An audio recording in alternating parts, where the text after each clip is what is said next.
म श्री नेरा मावि मुसारवाबाट अध्ययनरत छात्र अनिसा पालको तर्फबाट न्यानो एवं शीतल अभिवादन। आज 25औं सशस्त्र प्रहरी दिवस 2082 को उपलक्ष्यमा सशस्त्र प्रहरी बलद्वारा आयोजित वक्तृत्व कला प्रतियोगिताको विषय रहेको छ।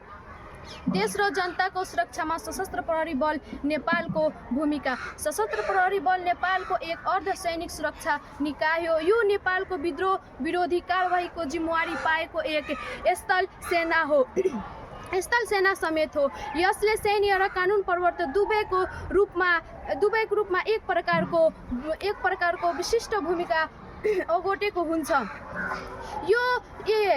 यसको सेना सवेशिक छ र भर्नाको लागि न्यूनतम उमेर 18 वर्ष पार गरेको हुनुपर्दछ। सशस्त्र प्रहरी बल एफएफ को देश र जनतामा मुख्य भूमिका सीमा सुरक्षा, अपराध नियन्त्रण, शान्ति स्थापना, प्राकृतिक प्रकोप, उद्धार र राहत र सुशासन कायम गर्न मद्दत गर्छ, जसले नागरिकलाई सुरक्षित वातावरण बाँच्न पाउने अधिकार सुनिश्चित गर्छ र राष्ट्रिय सुरक्षामा योगदान पुर्याउँछ। नेपाल सरकारले देखाए बमोजिम यसले देशप्रति खेल्ने भूमिका। नेपालको कुनै भागमा भएको वा हुन सक्ने सङ्घर्ष नियन्त्रण गर्न, नेपालको कुनै भागमा भएको वा हुन सक्ने सशस्त्र विरोध वा पृथकतावादी गतिविधि नियन्त्रण गर्न, नेपालको कुनै भागमा भएको वा हुन सक्ने दङ्गा नियन्त्रण गर्न, नेपालको कुनै भागमा भएको वा हुन सक्ने दैविक प्रकोप महामारीबाट उत्पीडितको उद्धार र सहयोग पुर्याउन, नेपालको कुनै नागरिक वा अरू कसैलाई अपहरण गरिएमा अपहरित व्यक्तिको उद्धार गर्न वा अन्य कुनै किसिमको जघन्य तथा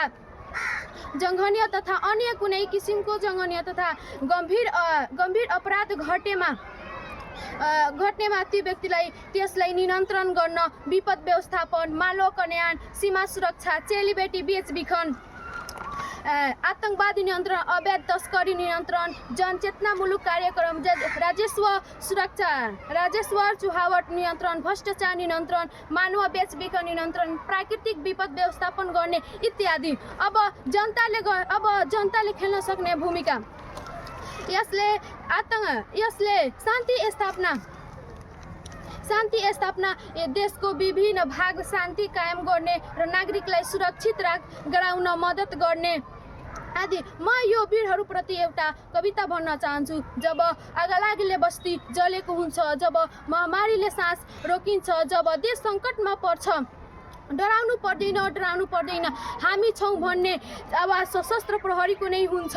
उहाँहरूलाई सैनिक मात्र होइन, उहाँहरू बाबु हुन्, उहाँहरू आफ्नो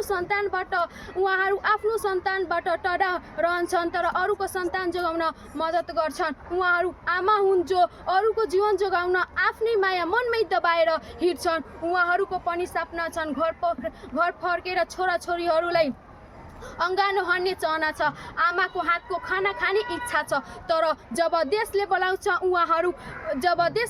उहाँहरू सबै इच्छा त्यागेर केवल एउटा शब्द मात्र होइन, यो त कसैको पुछिनाबाट जोगाउने र कसैको काख नत्ने मात्र धर्म। यति भन्दै म आफ्नो कुरा यहीँ टुङ्ग्याउन चाहन्छु। हस्त, धन्यवाद। जय नेपाल।